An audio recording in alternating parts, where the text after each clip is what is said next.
2015 жылының сентябрь айында Россияны угрыды министерствосы школаларды немец тілін экінші пасха хан тілішілі керіргі шарыдығы алған.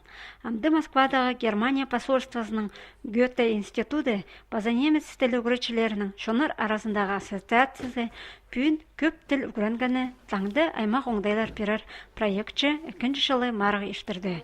Аның өн бөгіні школаларды немец тіліне угрыдық сейнін көдіріргі. Марғыда аралызырға пістің хазнаның 100 угрыдық біргізі пішік берген.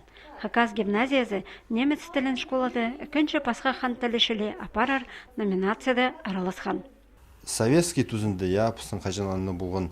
Пісін шарымызы угрыткандар английский тілі, шарымызы немец тілі.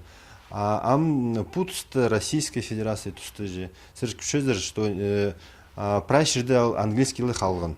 Немеслінің биди апар бен жылыр. Көмекстің апар жылыр, андығы немес. Вот улардың андық сақ, бұл пұстарының тілірді, чтобы пістің балырды угрыткандар.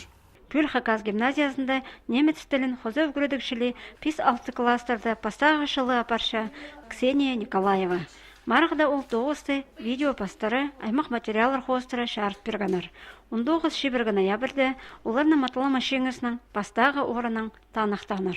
Неместер көріп алыпшы, қайдық балыр пістіңімді, қайдық условия, қайдық үгіретшілер мінді тоқшылар, қайдық чидігілер пістің бар. Аның үшін приз еще шибір 2017 жылды біз Ксения Александровның парыпс немезері Германиязары. Үгіредік стажировканың тілінің үшін.